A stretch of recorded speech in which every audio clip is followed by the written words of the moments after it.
Oke, ini episode pertama dari modul konten dari nol. Gue namain episode ini Understanding the Fundamentals karena menurut gue sebelum kita mulai belajar tentang konten di TikTok, ada baiknya kita tahu sebenarnya itu behavior audience itu bagaimana sih, gitu kan? Orang itu nonton TikTok itu karena apa sih, gitu. Oke, pertama mungkin gue mau jelasin dulu cara kerja algoritma TikTok. Jadi kalau teman-teman belum tahu, FYP dari TikTok ini dijalankan oleh algoritma. Algoritma ini adalah istilahnya sebuah mesin yang dijalankan berdasarkan data yang dikumpulkan oleh TikTok sendiri. Nah, jadi ada beberapa data yang dimanfaatkan oleh algoritma TikTok untuk memasukkan suatu video ke FYP kalian. Beberapa data tersebut itu adalah user interaction. User interaction itu include seberapa lama sih kalian nonton sebuah video gitu kan. Video-video apa sih yang kalian nontonnya lama, yang kalian like, yang kalian share, yang kalian komen, itu tipe-tipe konten seperti apa. Jadi kalau teman-teman belum tahu, teman-teman boleh cek bagian setting. Di sana ada yang namanya watch history. Jadi kalau teman-teman belum tahu, kalau teman-teman buka, itu semua video yang teman-teman pernah nonton, yang pernah masuk ke FYP teman-teman, itu semua di-save oleh TikTok. Dan ada datanya. Nah, jadi data inilah yang digunakan, yang dimanfaatkan oleh TikTok untuk bisa memberikan kita saran-saran video yang mungkin kita sukai. Gitu. Makanya teman-teman kalau nonton FYP TikTok itu rasanya kayak nggak bosen-bosen ya. Karena konten-kontennya itu kayak relate banget sama yang pengen kita tonton gitu. Nah, jadi yang pertama itu adalah user interaction. Ini include follow, like, comment, share, dan juga watch time ataupun rewatch. Rewatch juga termasuk di user interaction. Next ada juga video information. Nah, video information ini adalah semua hal yang ada di dalam video ini. Semua hal yang ada di dalam videonya.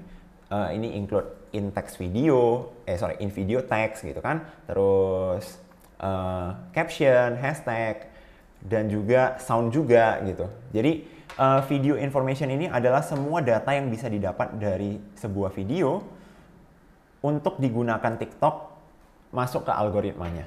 Gitu. Terakhir ada device and account. Device and account ini adalah jenis device apa yang teman-teman pakai, terus lokasi akun teman-teman itu ada di negara mana.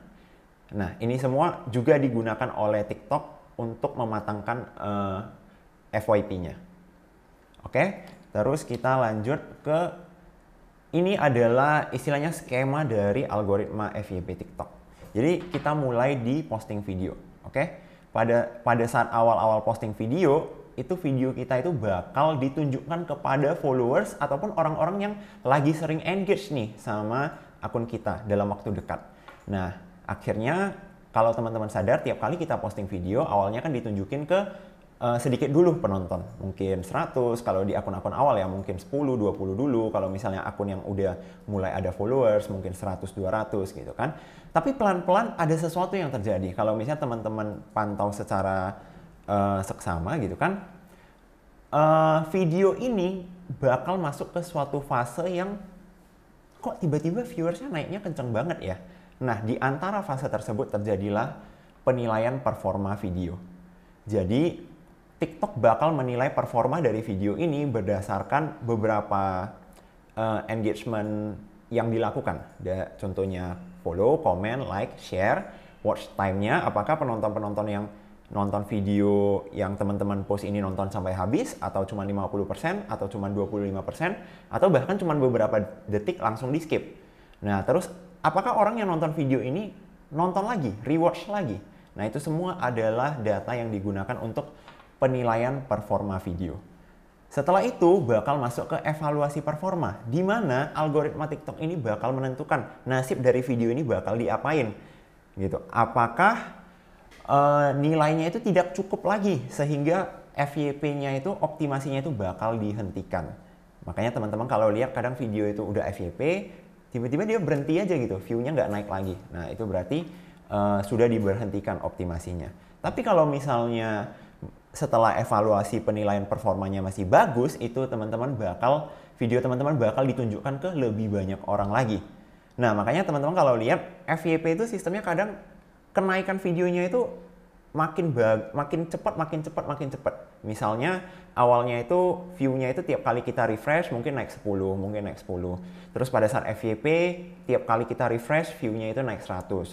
Bahkan kadang kalau misalnya videonya yang udah dioptimasi banget, yang udah FYP banget gitu kan, tiap kali refresh view-nya itu bisa naik ribuan bahkan sampai puluh ribu gitu. Nah, ini berarti video kita itu udah dioptimasi oleh FYP dan juga bakal ditunjukkan ke makin banyak orang.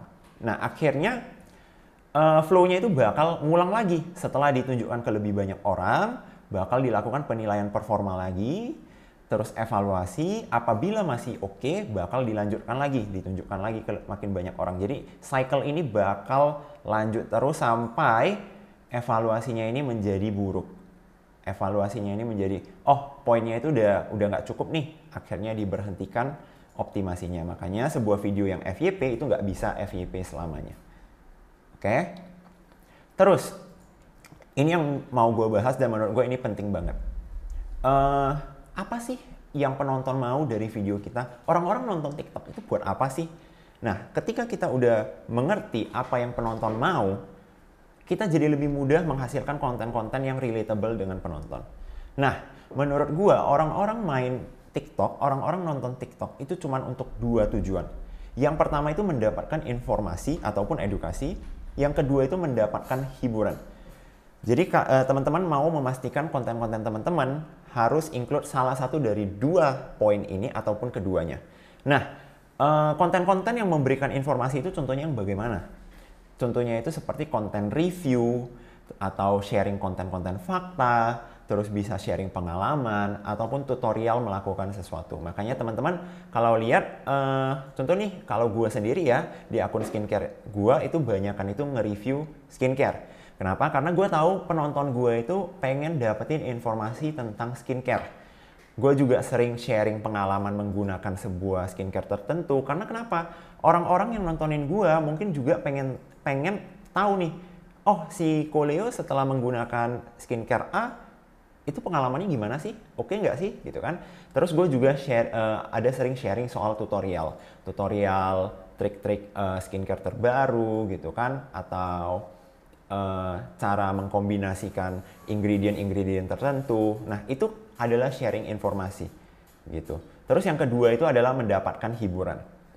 Mendapatkan hiburan ini konten-konten yang termasuk ke hiburan itu contohnya itu adalah challenge, TikTok dance, quiz, ataupun A Day in My Life, di mana penonton ini nonton ya hanya untuk mendapatkan hiburan doang, walaupun mereka nggak mendapatkan informasi baru, tapi setidaknya mereka terhibur dan mau nonton sampai habis, bahkan juga mau engage juga.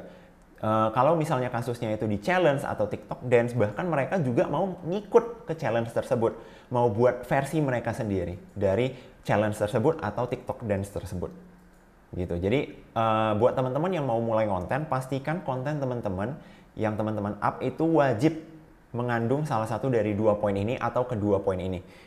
Videonya harus memberikan informasi baru kepada penonton ataupun edukasi ya, atau memberikan hiburan kepada penonton.